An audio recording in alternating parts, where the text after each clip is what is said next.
High viewers, doctors kitchen and ব্লগসের আজকের পর্বে আপনাদেরকে স্বাগত জানাচ্ছি। আপনাদের সাথে আছি আমি অধ্যাপক ডক্টর নাজনীন নাহার, ক্যান্সার রোগ নির্ণয় বিশেষজ্ঞ। আশা করি আপনারা খুব খুব ভালো আছেন। একটু তাড়াতাড়ি দেখান ভাই, এটা পেঁয়াজটা একটু ভাজতে দিয়েছিলাম, তো পেঁয়াজটা হয়ে গিয়েছে বন্ধুরা, প্রায় এইরকম ব্রাউন ব্রাউন হয়ে এলে এখানে বেশ খানিকটা পেঁয়াজ আছে। আমি একটা মুরগির ভুনা করে দেখাবো খুব সহজে, তো এটার জন্য একটু পেঁয়াজের পরিমাণটা বেশিই লাগবে। জিরা বাটা দিয়ে দিচ্ছি প্রায় 2 টেবিল চামচ, 2টা মোরগ রান্না করবো তো। আদা বাটা 1 টেবিল চামচ, রসুন বাটা 1 টেবিল চামচ,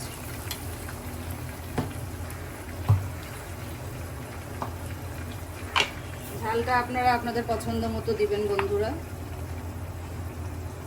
আমি 2 চা চামচ পরিমাণ দিলাম, এটা হালকা ঝালের মরিচ।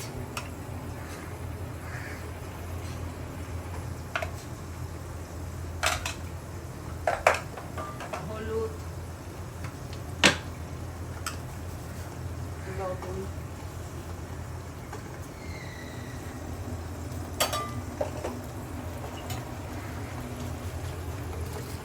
তেজপাতা,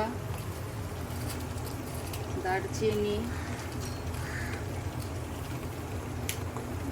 আরও একটু লাগবে, আর দিয়ে দেবো হচ্ছে ছোটো এলাচ। ছোটো এলাচটা একটু হালকা থেতা করে দিই।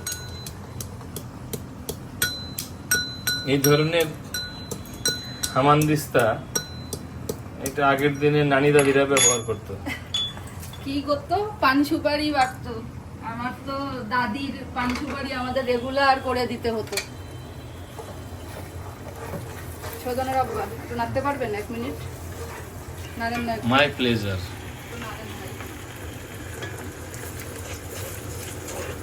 Assistant chef.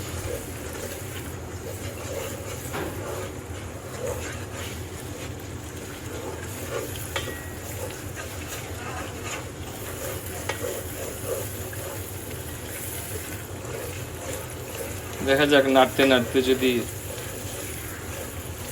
রান্না শিখে ফেলতে পারি। কেন? আপনি তো পারেনি। যে খেতে পারে সে রাখতেও পারে। আর এই যে দিয়ে দিলাম বন্ধুরা 4-5টা আলু বোখারা, ওটাই আনতে গিয়েছি।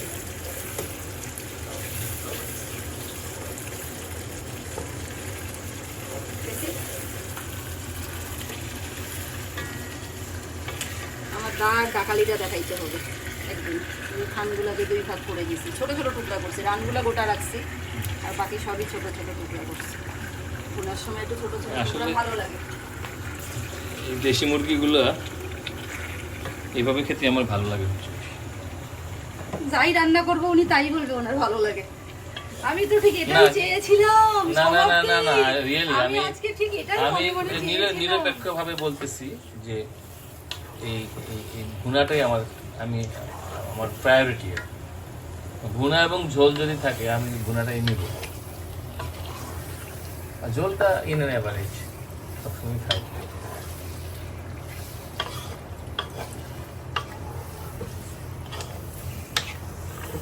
এটা কিন্তু খুব বেশি পানি দিয়ে আমি করব না। এটা করব কি, একটু পানি বের হবে, আবার একটু পানি দেব, আবার একটু বসাবো, এইভাবে আমি করব। আর আমার জামাইয়ের পছন্দের একটি জিনিস আমি আগেই দিয়ে দিচ্ছি, কারণ দেশি রসুন তো বন্ধুরা সিদ্ধ হতে বেশ খানিকক্ষণ সময় নিয়ে নেয়। একবারেই দিয়ে দিলাম।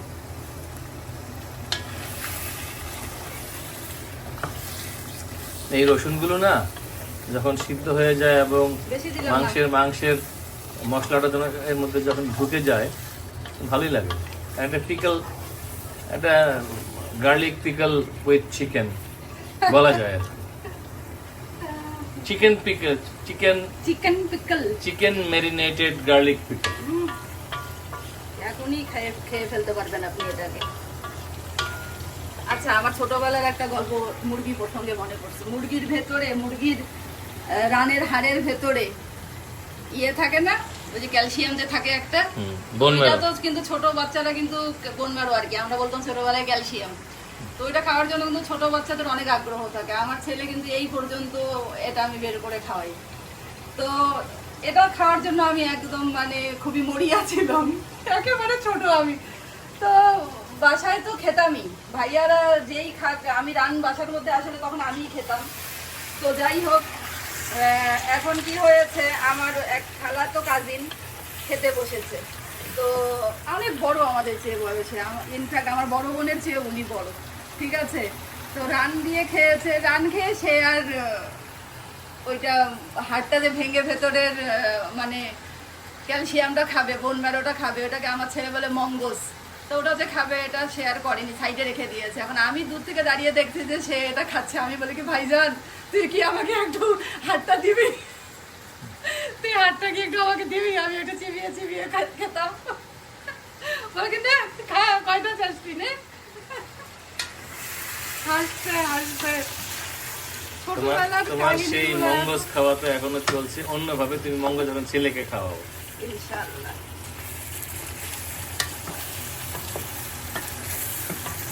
আর আব্বা, আমরা তো 5 ভাই বোন, আর সাথে তো আমার ফুফাতো চাচাতো ভাই বোনরা থাকতোই।